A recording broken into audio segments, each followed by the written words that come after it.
जय हिंद दोस्तों, एक बार फिर से स्वागत है आप सभी। और आज की क्लास आप सभी के लिए जो भी रेलवे आरपीएफ भर्ती 2024 के एग्जाम की तैयारी कर रहे हैं उन सभी के लिए जीके जीएस के मोस्ट इंपॉर्टेंट क्वेश्चन होने वाले हैं।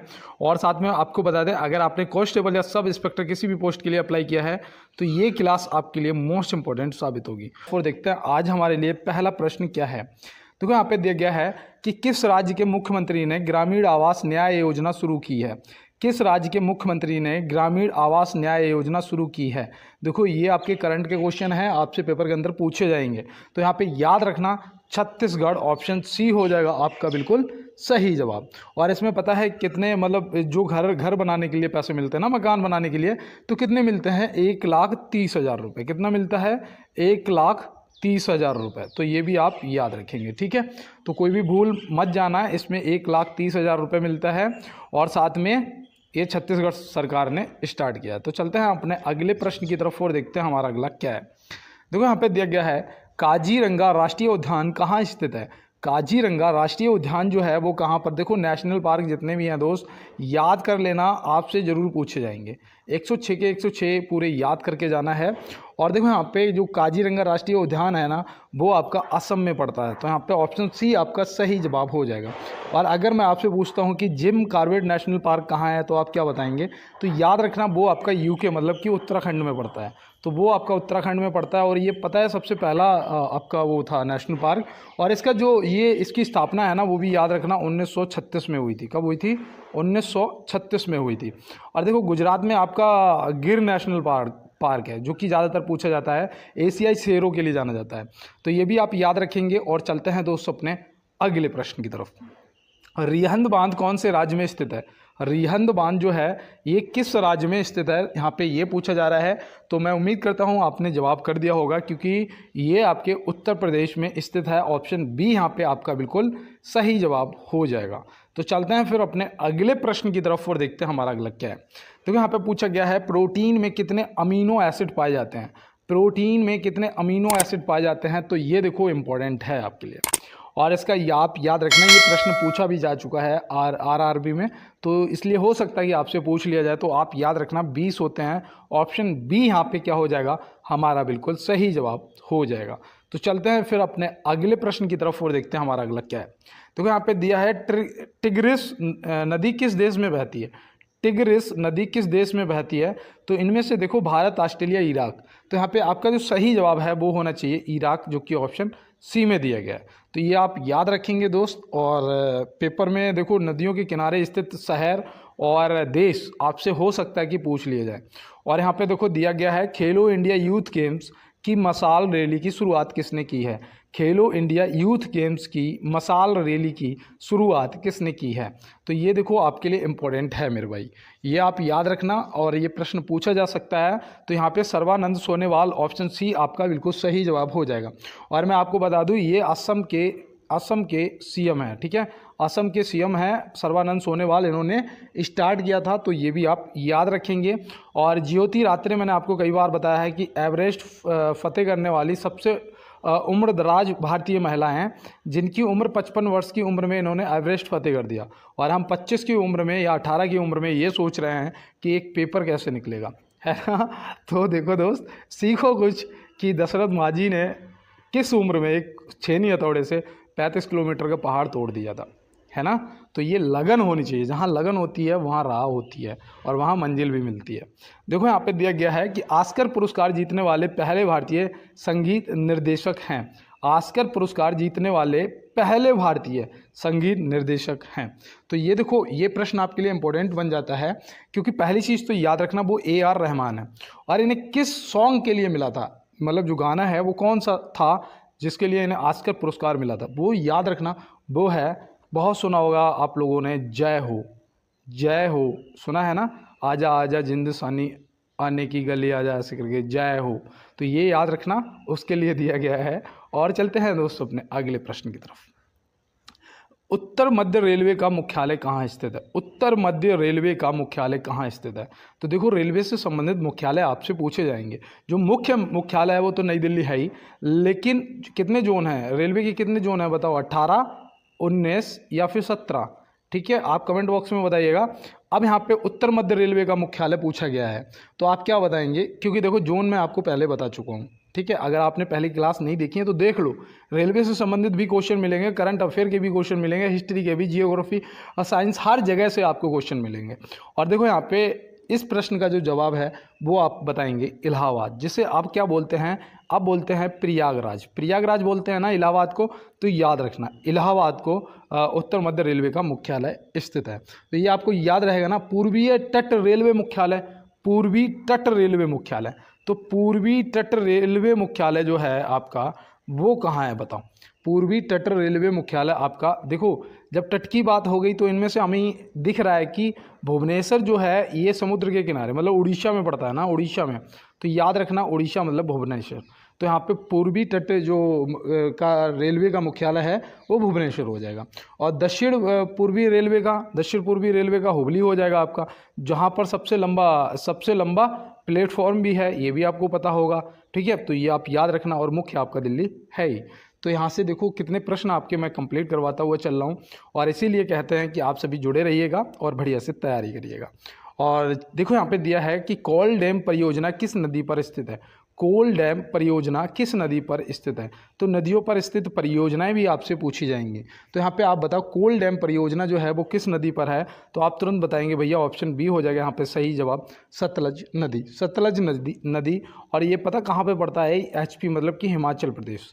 तो हिमाचल प्रदेश आप याद रखेंगे ना। और देखो शारदा परियोजना पूछी जाती है, शारदा परियोजना। तो शारदा परियोजना जो है वो शारदा नदी पर स्थित है, ठीक है, शारदा पे। और कहाँ पर? उत्तर प्रदेश में। तो ये भी आप याद रखना, ठीक है। शारदा परियोजना पूछेगा तो शारदा नदी मतलब उत्तर प्रदेश। और देखो आपसे सतलज परियोजना पूछी जाती है, सतलज परियोजना, तो वो आपकी चिनाव नदी पर पड़ती है। कहाँ पर?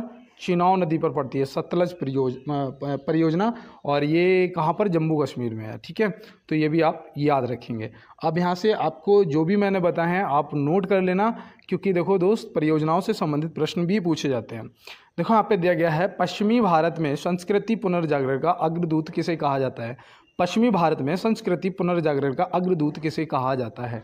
तो आप देखो यहाँ पे प्रश्न सही, देखो भारतीय पुनर्जागरण का अग्रदूत भी पूछा जाता है और पश्चिमी भारत में संस्कृति पुनर्जागरण का भी अग्रदूत पूछा जाता है।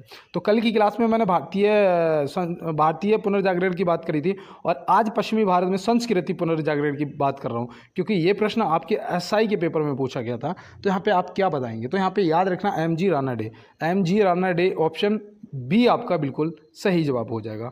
और भारतीय जागरण के कौन है? राजा राम मोहन राय जी हैं क्या? आप कमेंट बॉक्स में बताइएगा।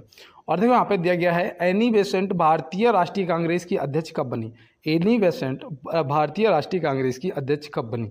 अब ये देखो ये भी आपके लिए इंपॉर्टेंट है भाई, कभी भी पूछा जा सकता है। 1885 में स्थापना हुई थी। और सॉरी, अब यहाँ पे आपको बताना है कि कांग्रेस की अध्यक्ष कब बनी थी एनी बेसेंट जी। तो आप यहाँ पे क्या बताएंगे? याद रखना 1917 में बनी थी। कब बनी थी? 1917 में। और देखो यहाँ पे 1915 दे रखा है, तो याद रखना 9 जनवरी 1915 क्या भारतीय प्रवासी दिवस मनाया जाता है? देखो दक्षिण अफ्रीका से गांधी जी वापस भारत आए थे इस डेट को, 9 जनवरी 1915 को। 9 जनवरी, हाँ शायद 9 जनवरी है या 9 फरवरी है, 9 जनवरी है शायद, ठीक है। और देखो 1917 मैंने बता दिया। 1919 में क्या हुआ था? तो 13 अप्रैल 1919 में जलियांवाला बाग हत्याकांड हुआ था। और 1920 में क्या हुआ था? असहयोग आंदोलन स्टार्ट हुआ था और 1922 तक चला था। 1922 तक चला था। और ये भारतीय प्रवासी दिवस आप मुझे कमेंट बॉक्स में एक बार जरूर कंफर्म कराएंगे, ठीक है। अगर आपको पता है तो बताइए, और नहीं पता है तो गूगल पे क्रोम पे चेक कर लीजिएगा, ठीक है। और देखो 1922 तक ये असहयोग आंदोलन चला था। फिर चौरी चौरा जो एक्शन हुआ था उस वजह से इसे और रोक दिया गया था, जो चौरी चौरा क्रांति हुई थी, ठीक है। ऐसे आप याद रखना, नया नाम। और देखो यहाँ पे दिया गया है, हाल ही में CRPF का शौर्य दिवस कब मनाया गया है और कौन सा मनाया गया है, किस मतलब कौथा मनाया गया है और कब मनाया गया है? तो ये देखो ये प्रश्न आपसे पूछे जा सकते हैं। तो याद रखना यहाँ पे CRPF का जो शौर्य दिवस है वो मनाया गया है 9 अप्रैल को, जो कि यहाँ पे ऑप्शन सी में दिया गया है। तो ये आपको याद रहेगा ना। और देखो ये 2024 में जो मनाया जाएगा, 2024 में ये 59वां होगा, ठीक है। कितना? 59वां है, ठीक है। होगा क्या? मार्च अप्रैल मई जून चल रही है ना, तो ये अप्रैल तो निकल चुका है, मतलब कह सकते हैं कि 59वां है, ठीक। कह नहीं सकते है, ठीक है, 2024 में ये 59वां मनाया गया। और 1 मई को आपका श्रम दिवस मनाया जाता है। क्या मनाया जाता है? श्रम दिवस मनाया जाता है। 15 जनवरी को आपका परिवार दिवस मनाया जाता है और 1 दिसंबर को एड्स दिवस मनाया जाता है। तो ये देखो सारे दिवस याद रखना और ऐसे ही देखो मेरे साथ जुड़े रहोगे ना, ऐसे मुंह पे रट जाएंगे कि खटाक से आप बता दोगे। और देखो चलते हैं अपने अगले प्रश्न की तरफ और देखते हैं हमारा अगला क्या है। देखो यहाँ पे दिया गया है, किस गवर्नर जनरल ने भारत की राजधानी कोलकाता से दिल्ली स्थानांतरित करने की घोषणा की थी? तो यहाँ पे देखो, ये पहले तो मैं आपको रोज़ बताता हूँ कि ये कब की गई थी। तो ये की मतलब इसकी घोषणा 1911 में हुई थी और स्थानांतरित ये 1912 में हुई थी। तो ये तो आपको याद रहेगा ना। अब यहाँ पे देखो किसने घोषणा की थी, ये अगर पूछेगा तो हार्डिंग यहाँ पे याद रखना, लॉर्ड हार्डिंग आपका बिल्कुल सही जवाब हो जाएगा। तो चलते हैं दोस्तों अपने अगले प्रश्न की तरफ और देखते हैं हमारा अगला क्या है। देखो यहाँ पे दिया गया है कि भारतीय राष्ट्रीय कांग्रेस के सबसे अधिक समय तक अध्यक्ष कौन रहे। इनमें से आपको बताना है कि भारतीय राष्ट्रीय कांग्रेस के सबसे अधिक समय तक अध्यक्ष कौन रहे। तो यहाँ पे आपका सही जवाब क्या होगा? तो याद रखना अबुल कलाम आज़ाद जी, जो कि ऑप्शन डी में दिया गया। और दूसरी चीज़ याद रखना, अगर महिला पूछी जाएंगी तो सबसे ज़्यादा मुझे तो लगता है सोनिया गांधी रही हैं, सोनिया गांधी जी। तो वो भी आप याद रखें और इस प्रश्न का सही जवाब आपका ऑप्शन डी हो जाएगा। तो चलते हैं अपने अगले प्रश्न की तरफ और देखते हैं हमारा अगला क्या है। देखो यहाँ पे दिया गया है कि इंडियन लिबरल फेडरेशन की स्थापना किसने की थी? इंडियन लिबरल फेडरेशन की स्थापना किसने की थी? तो ये प्रश्न आपका आरपीएफ में पूछा जा चुका है, आरआरबी में पूछा जा चुका है। अब यहाँ पे आप बताइएगा कि इसकी स्थापना किसने की थी। तो आप क्या बताएंगे? एस.एन. बनर्जी जी ने की थी, जो कि यहाँ पे ऑप्शन सी में दिए गए। और दूसरी चीज़ याद रखना कि कब की गई थी, तो वो भी आप याद रखना। देखो यहाँ से आपको ये बहुत आसानी तरीके से याद हो जाएगा, 1919। कब की थी? 1919। तो ये आपको याद रहेगा ना दोस्त। फिर चलते हैं अपने अगले प्रश्न की तरफ। देखो यहाँ पे दिया गया है, अफ्रीका प्रदेश का सबसे ऊंचा पर्वत माउंट किलिमंजारो किस देश में स्थित है? अफ्रीका प्रदेश का सबसे ऊंचा पर्वत माउंट किलिमंजारो किस देश में स्थित है? तो यहाँ पे आप क्या लगाएंगे सही जवाब? और ये प्रश्न कई बार देखो आपके एसएससी जीडी में पूछा जा चुका है, तो आप याद रखना तंजानिया, ऑप्शन ए आपका बिल्कुल सही जवाब हो जाएगा। और देखो भारत में कौन सा है? हिमालय पड़ता है ना, हिमालय। तो ये भी आप याद रखना। और नेपाल में आपका कौन सा है? माउंट एवरेस्ट है, माउंट एवरेस्ट, जिसकी ऊंचाई कितनी है बताओ? 8,850 मीटर। कहीं कहीं आपको 8,848 मीटर भी लिखी हुई मिलेगी, और अगर 48 नहीं होगी तो ऑप्शन में 50 होगी। तो इस चीज़ को याद रखना। और ये मुझे 48 ना, ये इसके लिए तो मैं बहुत मुर्गा बना हूँ, बहुत मार खाई है, तब ये मुझे याद हुआ है। और देखो यहाँ पे दिया गया है कि मुक्तेश्वर किस भारतीय राज्य में स्थित है? मुक्तेश्वर किस भारतीय राज्य में स्थित है? देखो भारतीय राज्यों में स्थित जो फेमस प्रमुख नगर हैं, ठीक है, तीर्थ स्थल हैं, पर्यटन स्थल हैं, उन्हें याद रखना, क्योंकि कोई भी आपसे पूछा जा सकता है। तो याद रखना जो मुक्तेश्वर है वो उत्तराखंड में पड़ता है। तो यहाँ पे ऑप्शन डी आपका सही जवाब हो जाएगा। ऋषिकेश भी आपका उत्तराखंड में पड़ता है, और रांची आपका जो है वो झारखंड में पड़ता है। कौन सा? रांची जो है वो झारखंड में पड़ता है। तो ये तो आप याद रखेंगे, ठीक है। और देखो कोटगिरी कोटगिरी कोटगिरी भी पूछा जाता है। कोटगिरी तमिलनाडु में पड़ता है। कोटगिरी जो है वो तमिलनाडु में पड़ता है। और हिमाचल प्रदेश में क्या क्या क्या पड़ता है बताओ? हिमाचल प्रदेश में आपका मनाली पड़ता है, और आपका कसौल पड़ता है, कसौली जैसे कसौली भी बोलते हैं, कसौल पड़ता है, और कुल्लू भी पड़ता है, ठीक है। तो इस तरीके से आप याद रखना। हिमाचल प्रदेश में भी इम्पोर्टेंट आपका धर्मशाला पड़ता है। तो ये आपसे पूछे जा सकते हैं। देखो यहाँ पे दिया है, कटक किस नदी के किनारे स्थित है? कटक जो है वो किस नदी के किनारे स्थित है? तो यहाँ पे देखो आप क्या बताएंगे? कटक का आप याद रखना, कटक जो है ये कहाँ पड़ती है? तो कटक पड़ता है कहाँ पर? उड़ीसा में पड़ता है ना। तो याद रखना ये महानदी के किनारे स्थित है। ऐसे भी याद रखा करो, ठीक है। कटक आपका महानदी के किनारे स्थित है। और देखो यहाँ पे चंबल नदी के किनारे आपका कोटा पूछा जाता है, कोटा, कोटा राजस्थान, ठीक है। तो ये आपका चंबल नदी हो जाएगा। और देखो यहाँ पे हुगली नदी के किनारे कौन सा नगर स्थित है बताओ? हुगली नदी के किनारे। तो हुगली के किनारे आपका कोलकाता है, इसलिए ये इंपॉर्टेंट हो जाता है। कोलकाता आपका हुगली के किनारे हो जाएगा। और गंगा के किनारे आपका कानपुर हो जाता है, और वाराणसी भी हो जाता है, ऋषिकेश भी हो जाता है, और इस तरीके से बहुत कुछ। और रामगंगा भी पूछा जाता है, रामगंगा। तो रामगंगा के किनारे आपका बरेली स्थित है, ये भी आप याद रखना, बरेली, ठीक है, बरेली। और देखो मूसी के किनारे आपका हैदराबाद है, वो भी आप याद रखना। और आपका ब्रह्मपुत्र के किनारे कौन सा स्थित है, बताओ। ब्रह्मपुत्र के किनारे आपका जो पूछा जाता है सबसे ज़्यादा, क्या पूछा जाता है, गुवाहाटी। गुवाहाटी, ठीक है। तो इस तरीके से आप याद रखोगे। और ये देखो कैसे मुझे रट गए, ऐसे ही रट गए। सपोर्ट कर रहे हो यार, ऐसे ही सपोर्ट बनाए रखो। और एक बार सभी दोस्त लाइक वाला, जो भी मेरे नए पुराने दोस्त मेरे साथ जुड़े हैं, लाइक वाला बटन दबा के जरूर ये अवगत कराएंगे मुझे कि उन्होंने क्लास को लाइक कर दिया है। और चैनल को आप सब्सक्राइब भी ज़रूर कर लें और ज़्यादा से ज़्यादा दोस्तों के साथ में क्लास को यार शेयर कर देना। देखो यहाँ पे दोस्त कहा गया है कि संविधान संशोधन से संबंधित भाग है, संविधान संशोधन से संबंधित भाग है। तो याद रखना संविधान संशोधन जो है वो किस आर्टिकल के तहत होता है, ये तो मैं आपको कई बार बता चुका हूँ, लेकिन यहाँ पे याद रखना भाग 20 हो जाएगा। और देखो याद रखना 368 अनुच्छेद जो है, आर्टिकल जो है वो 368 है, इसके तहत किया जाता है और ये भाग 20 में आता है। और भाग 18 में क्या आता है बताओ, भाग 18 में क्या आता है, ये भी इम्पोर्टेंट है आपके लिए। भाग 18 याद रखना, जो इमरजेंसी आती है ना, राष्ट्रीय आपातकाल 352 में आता है ना, तो 352 से लेके और 360 तक, तो 352 और 356 360 ये आपके इमरजेंसी हैं। तो ये इमरजेंसी जो है वो भाग 18 में आती हैं, तो ये भी आप याद रखेंगे। और यहाँ पे देखो भाग 17 भी मैंने आपको अभी 2 दिन पहले ये बताया था कि जो राष्ट्रीय भाषा है ना, राज्य भाषा, तो राजभाषा से संबंधित है। क्या, भाग 17 आपका। और देखो ये कौन से आर्टिकल में मिलता है, तो ये भी आप याद रखना। आर्टिकल आपका 343 से 351 तक मिलता है ना, 343 से 351 तक। तो यहाँ पे 300 कर दूँ, 343 से 351 तक। और भाग 1 में क्या दिया गया है, तो भाग 1 में बताया गया है कि जो भारत है वो राज्यों का संघ है और उसके अधिकार क्षेत्र और नाम परिवर्तन करने की जो शक्तियाँ वगैरह ये सब दिया गया है, ठीक है। और यहाँ पे देखो दिया गया है फिट इंडिया मूवमेंट की शुरुआत किसने की थी, फिट इंडिया मूवमेंट की जो शुरुआत है वो किसने की थी। तो ये आपके लिए इम्पोर्टेंट क्वेश्चन बन जाता है। क्यों ये बन जाता है वो समझिएगा, क्योंकि ये हमारे माननीय प्रधानमंत्री नरेंद्र मोदी जी ने की है। तो ये इम्पोर्टेंट आपके लिए इसलिए बन जाता है। और इसकी शुरुआत जो है वो कब की गई, तो वो भी आप याद रखना, वो की गई है 29 अगस्त 2019, ठीक है। 29 अगस्त 2019 को शुरुआत की गई है।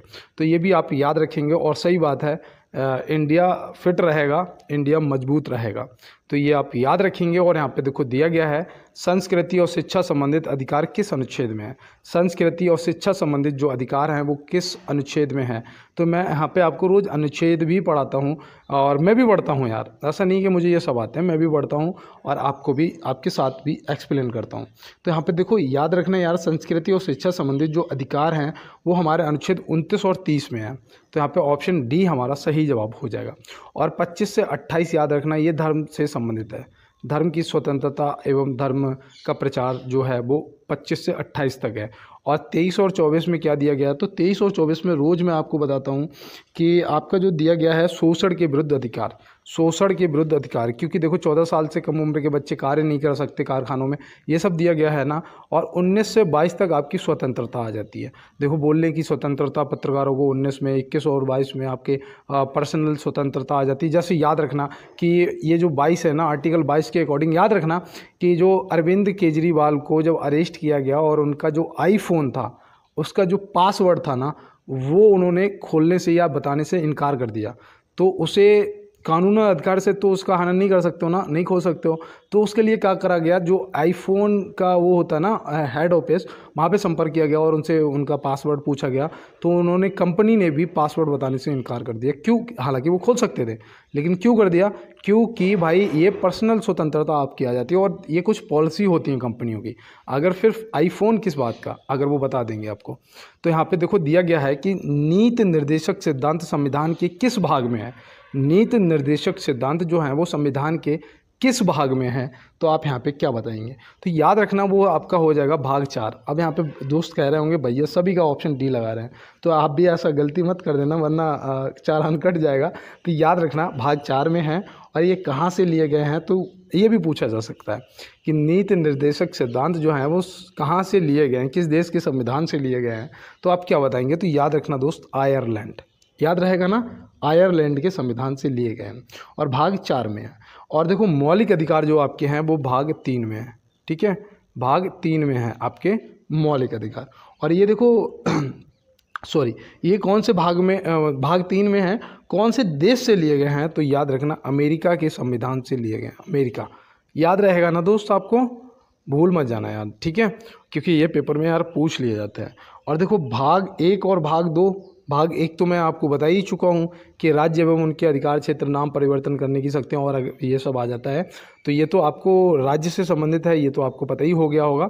और भाग 2 में क्या आता है, ये मैं आपको देखो अभी 2 दिन पहले ही मैंने बताया था कि भाग 2 जो है वो नागरिकता से संबंधित है। भाग 2 जो है वो नागरिकता से संबंधित है। तो ये देखो यहाँ पे आप 4 के 4 याद रखेंगे, राज्य से, और ये आपके नागरिकता से, और ये आपके भाग 3 जो है मौलिक अधिकार, ये आपके अमेरिका से लिए गए, ये भी याद रहेंगे।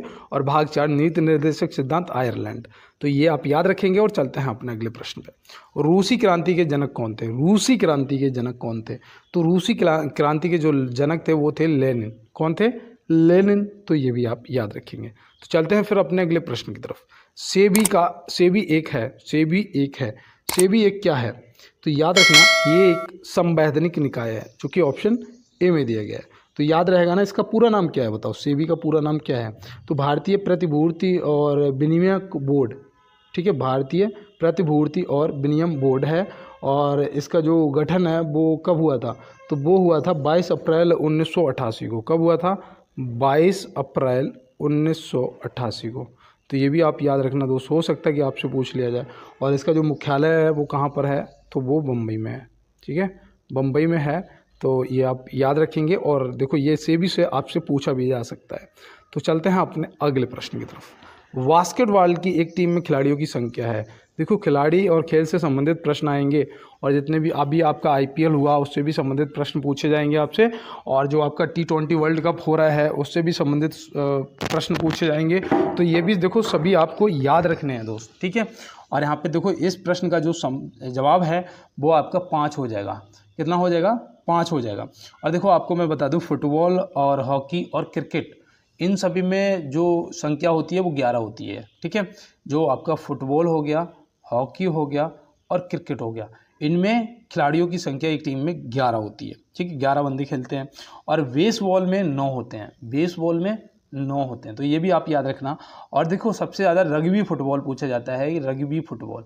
तो रग्बी फुटबॉल में कितने होते हैं? तो यहाँ पे देखो कितने दे रखे हैं? 15। तो ये 15 आप याद रखेंगे, ठीक है।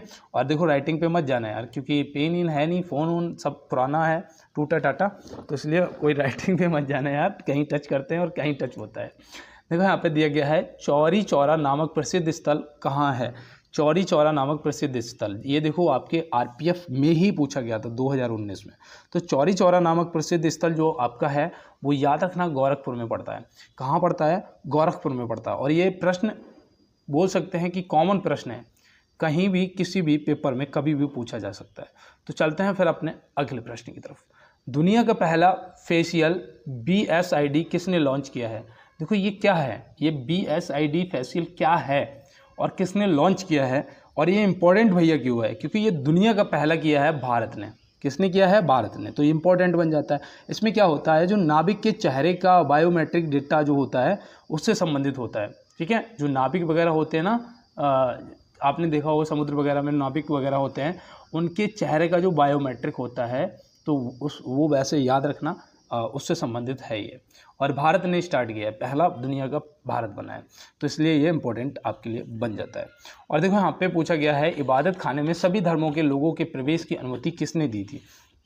ये प्रश्न आपके लिए इंपॉर्टेंट बनेगा दोस्त। है इबादत खाने में सभी धर्मों के प्रवेश की अनुमति किसने दी थी? अकबर ने दी थी। किसने दी थी दोस्त? तो यहाँ पे आपके प्रश्न का जो सही जवाब है वो अकबर हो जाएगा। और अगर आपसे पूछा जाए कि कब दी थी, तो ये भी देखो इंपॉर्टेंट बन जाता है एसआई वालों के लिए। तो एसआई वाले जो भी मेरे दोस्त हैं, याद रखना 1578 में दी थी। कब दी थी? 1578 में। अगर मैं आपसे पूछूं कि इबादत खाने की जो स्थापना है वो कब करी थी, तो याद रखना वो 1575 में करी थी। कब करी थी? 75 में। और 78 में क्या किया था? अनुमति दे दी थी। तो ये आप याद रखेंगे ना। और कुतुबुद्दीन ऐबक ने क्या किया था? कुतुब मीनार का निर्माण करवाया था, और जिसका कार्य पूरा बाद में किसने? इल्तुतमिश ने कराया था। तो ये भी आप याद रखेंगे। और देखो यहाँ पे जो जहांगीर है, इसके शासनकाल को चित्रकला का स्वर्णकाल बोला जाता था। चित्रकला का, देखो चित्रकला में गलत लिख रहा हूँ, चित्र, ठीक है, चित्रकला, चित्रकला का स्वर्णकाल बोला जाता था। तो ये भी आप याद रखेंगे। और देखो शाहजहाँ के काल को स्थापत्य कला का स्वर्णकाल बोला जाता था।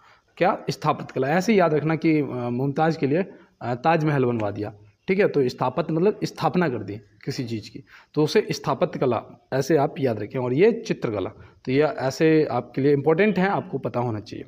और बिना पढ़ा लिखा था अकबर, ये भी आप याद रखना। देखो यहाँ पे दिया गया है होम रूल लीग की स्थापना वर्ष क्या है।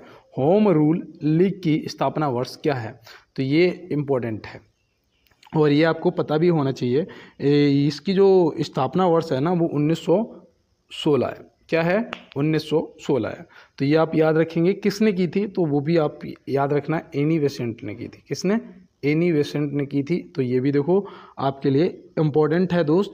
और 1919 में क्या हुआ था? 1919 में खिलाफत आंदोलन हुआ था। कौन सा? खिलाफत आंदोलन। तो खिलाफत आंदोलन पूछा जाता है कि किसने स्टार्ट किया था, ये भी प्रश्न आता है। और मैं आपको पहले भी बता चुका हूँ कि अली बंधु ने की थी। किसने? अली बंधुओं ने। तो अली बंधु याद रखना, दो भाई थे, क्या नाम था? एक का मोहम्मद अली था, एक का शौकत अली था। तो ये आपको याद रहेगा ना दोस्त। तो फिर चलते हैं अपने अगले प्रश्न की तरफ। देखो यहाँ पे कहते हैं प्रागैतिहासिक काल के उपकरण एवं हथियार किसके बनाए जाते थे। प्रागैतिहासिक काल के उपकरण एवं हथियार किसके बनाए जाते थे। तो भैया देखो हिस्ट्री के लिए आप मुझे बोलते रहते हो और इसीलिए मैंने सोचा कि आपको हिस्ट्री से भी क्वेश्चन कराए जाएँ, ठीक है। अब यहाँ पे आप बताइएगा। तो याद रखना प्रागैतिहासिक काल के जो उपकरण और हथियार थे ना वो पत्थर के बनाए जाते थे। और ये देखो प्रागैतिहासिक काल किसे कहा जाता है, तो याद रखना कि प्रागैतिहासिक काल जिस काल का कोई लिखित विवरण ना मिले, जिस काल का कोई लिखित विवरण ना हो, उसे प्रागैतिहासिक काल कहा जाता है। तो ये भी आप याद रखेंगे ना दोस्त। और चलते हैं फिर अपने अगले प्रश्न की तरफ। और देखो यहाँ दिया है दिल्ली चलो का नारा किसने दिया था। दिल्ली चलो का नारा किसने दिया था। तो दिल्ली चलो का नारा किसने दिया था, याद रखना, ये हमारे अपने सुभाष चंद्र बोस जी ने दिया था। तो ये आप याद रखेंगे ना। कब दिया था, तो वो भी याद रखना, ये 1943 में दिया था। 1943 में। कहाँ दिया था, तो ये भी देखो पूछा जा सकता है। तो याद रखना सिंगापुर से सुप्रीम कमांडर बन के मतलब जो पद जो था वो धारण करके इन्होंने ये नारा दिया था कि दिल्ली चलो का नारा दिया था। देखो महात्मा गांधी जी ने भी एक नारा दिया था, याद रखना, करो या मरो का नारा। कब? करो या मरो का नारा दिया था, ठीक है। कब दिया था आप बताइएगा। देखो मैं आपको दोस्त कई बार बता चुका हूँ, इसलिए मैं आपसे पूछ लेता हूँ कि आप कमेंट बॉक्स में बताएंगे क्या आपको याद आता है, ठीक है। और जवाहरलाल नेहरू का नारा बताइएगा, जवाहरलाल नेहरू जी का नारा क्या था। और देखो इम्पोर्टेंट है ये, करो या मरो का नारा, दिल्ली चलो का नारा, जय हिंद और इंकलाब जिंदाबाद, सरफरोशी की तमन्ना अब हमारे दिल में है, ये आपसे सब पूछे जाते हैं, ठीक है। और इन्होंने आराम हराम है, तो आराम हराम का जो नारा था जो जवाहरलाल नेहरू जी ने दिया था, तो ये भी आप याद रखेंगे। और चलते हैं अपने अगले प्रश्न की तरफ। हड़प्पावासी किस वस्त्र के उत्पादन में सर्वप्रथम थे। हड़प्पावासी, तो हड़प्पावासी जो थे वो कपास याद रखना, ये जौ लिखा है, ठीक है। सबसे पहली जो फसल थी वो जौ थी। लेकिन यहाँ पे याद रखना कि हड़प्पावासी अगर पूछा जाएगा कि किस वस्त्र के उत्पादन में सर्वप्रथम थे, तो याद रखना कपास के। तो चलते हैं। और कपास के लिए काली मिट्टी सबसे ज़्यादा उपयुक्त होती है, ये भी याद रखना। देखो यहाँ दिया है भारत का प्रथम वायसराय कौन था। भारत का प्रथम वायसराय कौन था, तो याद रखना वो था कैनिंग। कौन था? कैनिंग।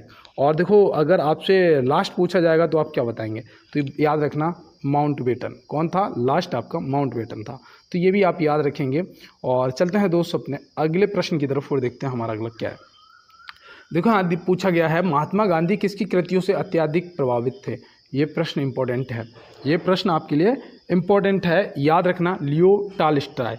तो लियो टॉल्स्टॉय ऑप्शन सी आपका बिल्कुल सही जवाब हो जाएगा। और देखो यहाँ पे दास कैपिटल कार्ल मार्क्स की रचना है ना, दास कैपिटल, याद रखना। और ये लेनिन अभी मैंने आपको बताया था किसकी क्रांति से संबंधित है, रूसी क्रांति से क्या। और देखो यहाँ पे चलते हैं अगले प्रश्न पे। खानवा का युद्ध किसके बीच लड़ा गया था। मैंने आपको खानवा का युद्ध, पानीपत का युद्ध, चंदेरी का युद्ध और घग्गर का युद्ध, ये सारे युद्ध बताए थे और ये सब बाबर ने लड़े थे, ठीक है। तो याद रखना ये खानवा का जो युद्ध है वो यहाँ पे बाबर आपको कहाँ मिल रहा है, राजपूत संघ और बाबर, राणा संगा के नेतृत्व में ये हुआ था ना, राजपूत लड़े थे और बाबर। तो याद रखना खानवा का युद्ध कब हुआ था, तो मैंने ये तो पूरी ट्रिक बता रखी है कि पानी पिएंगे तो मतलब 1526, पानी पिया 1526 में, खाना खाया 1527 में और फिर चाय पी 1528 में और घर गए 1529 में। मतलब कि पानीपत मतलब पानी पिया, फिर खाना खाया, फिर चाय पी और फिर घर गए। तो घग्गर का युद्ध, ये घग्गर का, ये चंदेरी का, ये आपके खानवा का, ये पानीपत का, और ये सब अकबर ने बाबर ने लड़े थे। तो राजपूत संघ और बाबर हो जाएगा यहाँ पे आपका सही जवाब। और बाबर और इब्राहिम लोदी का कौन सा हुआ था? ये क्या 1526 वाला था ना? और अकबर और हेमू का कौन सा हुआ था? आप कमेंट बॉक्स में बताइएगा। ये हेमू के साथ में अकबर का 1556 वाला दूसरा पानीपत का हुआ था, है ना। और देखो यहाँ पे दिया गया है प्रसिद्ध हार्नबिल त्यौहार कहाँ मनाया जाता है। कि अभी तक जो भी मेरे दोस्त जुड़े हुए हैं, अगर आपने क्लास को लाइक नहीं किया तो यार दबा दो बटन, और चैनल को सब्सक्राइब कर लो, बेल आइकन को जरूर दबा देना, और ज़्यादा से ज़्यादा अपने दोस्त के साथ में इस क्लास को यार वायरल करा दो। इस क्लास को वायरल कराना है और शेयर कर देना दोस्तों के साथ। यहाँ पे पूछा गया प्रसिद्ध हार्नबिल त्यौहार, ये पूछा जाता है, सबसे ज़्यादा पूछा जाता है, तो आप क्या बताएंगे? याद रखना नागालैंड। और अंग्रेजी जो राजभाषा किसकी है बताओ? आधिकारिक भाषा किसकी है? नागालैंड की है ना। और देखो यहाँ पे प्रसिद्ध हार्नबिल त्यौहार आपका नागालैंड। उत्तर प्रदेश से आपका कथक पूछा जाता है, और रासलीला पूछा जाता है, और आपकी क्या पूछा जाता है बताओ? उत्तर प्रदेश से कथक हो जाएगा और रासलीला हो जाएगा। और यहाँ पे देखो असम से याद रखना बिहू पूछा जाता है, बिहू बहुत ज़्यादा बार पूछा जाता है। और देखो बिहार से याद रखना विदेशिया नृत्य पूछा जाता है, विदेशिया, और आपकी छठ पूजा पूछी जाती है। तो ये देखो आप याद रखेंगे। और चलते हैं दोस्त अपने अगले प्रश्न की तरफ और देखते हैं हमारा अगला क्या है। तो यहाँ पर पूछा गया है कार्बन के अधिकतम संयोजकता कितनी है? कार्बन के अधिकतम संयोजकता कितनी है? तो ये इम्पोर्टेंट है आपके लिए। अब यहाँ पे आप बताइएगा, ये प्रश्न पूछा जा चुका है, तो याद रखना 4 होती है। और आशाई वालों आप याद रखना कि सिलिकॉन की 6 होती है। किसकी? सिलिकॉन की कितनी होती है? 6 होती है। तो याद रहेगा ना, तो ये भी आप याद रखना, ठीक है। और कार्बन की 4 और सिलिकॉन की 6, तो आप ये याद रखेंगे। और चलते हैं अपने अगले प्रश्न की तरफ। देखो यहाँ पर पूछा गया है संयुक्त राष्ट्र संघ सुरक्षा परिषद के कितने देश सदस्य होते हैं? तो संयुक्त राष्ट्र सुरक्षा परिषद के कितने सदस्य देश होते हैं? तो याद रखना वो तो होते हैं 15। लेकिन यहाँ पे एक चीज़ आपको ये भी याद रखनी है कि इसमें जो स्थायी होते हैं ना, वो 5 होते हैं। कितने? स्थायी देश 5 हैं। कौन कौन से हैं क्या आपको पता है? अगर पता है तो ठीक है, और नहीं पता है तो नोट करिएगा।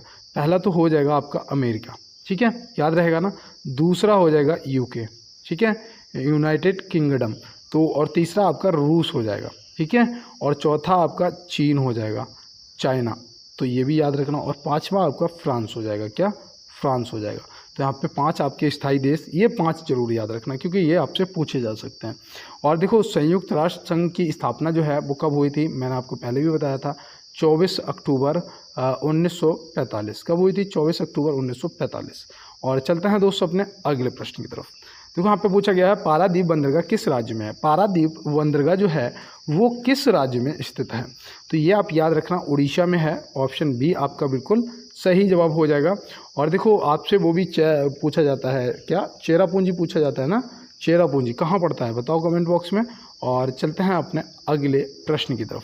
देखो यहाँ पे पूछा गया है हे राम किसकी समाधि स्थल पर लिखा है? किसकी समाधि पर लिखा है? किसकी समाधि स्थल पर लिखा है? हे राम किसकी समाधि स्थल पर लिखा है? तो ये हमारे महात्मा गांधी जी। और देखो इनकी समाधि स्थल का नाम क्या है? तो मैंने उस दिन क्या बताया था कि नोटों पर कौन राज करता है? बताओ नोटों पर कौन राज करता है? तो महात्मा गांधी जी। मतलब कौन राज करते हैं ना, तो याद रखना राजघाट। राजघाट किसका हो जाएगा? महात्मा गांधी जी का। इंदिरा गांधी मतलब नारी शक्ति, भाई नारी है ना, नारी में शक्ति होती है, देवी का रूप होता है, तो याद रखना शक्ति घाट हो जाएगा, ठीक है।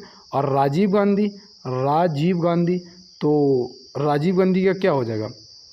वीर घाट हो जाएगा ना। बताओ देखो रा से रा और वा से वा, तो राजीव गांधी वीर घाट। लाल बहादुर शास्त्री, बहादुर जो होता है हमेशा विजय होता है, तो याद रखना विजय घाट। और देखो किसान घाट किसका है बताओ? किसान घाट क्या चौधरी चरण सिंह जी का है? कमेंट बॉक्स में आप कंफर्म कराइएगा। और चलते हैं दोस्त अपने अगले प्रश्न की तरफ। उस दिन मैं ये ट्रिक बता रहा था, तो मुझे एक दोस्त कह रहा था कि आप ICS पे पढ़ते हो क्या? हाँ भाई बिल्कुल, मुझे तो जहाँ भी क्लास मिल जाती है मैं वहाँ बैठ जाता हूँ, ठीक है, क्योंकि मुझे पढ़ने से मतलब है। तो यहाँ पे दिया गया है देवदास उपन्यास के रचनाकार कौन है। देवदास उपन्यास के रचनाकार कौन है, तो आप क्या बताएंगे। तो याद रखना देवदास उपन्यास के जो रचनाकार हैं वो यहाँ पे आपके शरत चंद्र चट्टोपाध्याय, ऑप्शन ए यहाँ पे आपका बिल्कुल सही जवाब हो जाएगा। तो ये आपको याद रहेगा ना, भूल तो नहीं जाओगे ना दोस्त। और देखो याद रखना, एक आपसे पूछा जाता है क्या, झंडा गीत, झंडा गीत भी पूछा जाता है। तो झंडा गीत का कौन है बताइएगा कमेंट बॉक्स में। नहीं पता है तो याद होगा शायद श्यामलाल गुप्त पार्षद, श्यामलाल गुप्त पार्षद आपको याद रहेगा, ठीक है। तो ये आप भूल मत जाना, ठीक है, श्यामलाल गुप्त पार्षद। और आनंद मठ के कौन है, आनंद मठ के बताओ, आनंद मठ के रचयिता कौन है। तो याद रखना बंकिम चंद्र चटर्जी जी, बंकिम चंद्र चटर्जी जी। और देखो बाणभट्ट जी जो हैं इन्होंने हर्षचरित की रचना की थी, किसकी, हर्षचरित की रचना की थी, हर्ष की जीवनी, राजा हर्षवर्धन की जीवनी लिखी थी। तो ये भी याद रखेंगे और ये उन्हीं के शासनकाल में थे, तो ये आप याद रखेंगे। और महात्मा गांधी जी से याद रखना हिंद स्वराज भी पूछा जाता है, my experiment with the truth और मेरे सपनों का भारत, ये आपसे ज़रूर पूछे जाएंगे। तो ये भी आप इनमें से कोई एक जरूर याद करके जाएंगे। और चलते हैं दोस्त अपने अगले प्रश्न पे। किसके नेतृत्व में भारत का स्वतंत्र संघर्ष एक जन आंदोलन बना। किसके नेतृत्व में भारत का स्वतंत्रता संघर्ष एक जन आंदोलन बना। तो माफ़ी चाहते हैं यहाँ पे थोड़ा सा एरर हो गया था पढ़ने में। तो स्वतंत्रता संघर्ष एक जन आंदोलन महात्मा गांधी जी के नेतृत्व में बना था। तो ये भी आप याद रखेंगे। और देखो कहते हैं कि अगर आपको 1% भी मौका मिलता है तो पूरी जान लगा दो, कामयाबी मिलना तय है। और आप यहाँ से देख सकते हो हम लोग 300 साल हो गए थे गुलाम बने, और फिर 1% मौका और सीधा पूरा साम्राज्य ही उखाड़ फेंका अंग्रेजों का। तो इसीलिए कहता है कि जीवन में भी ये लागू होता है कि कितनी भी मुश्किलें हों और अगर आपको 1% भी मौका मिलता है तो सफलता आपको मिल जाएगी अगर आप प्रयास करेंगे।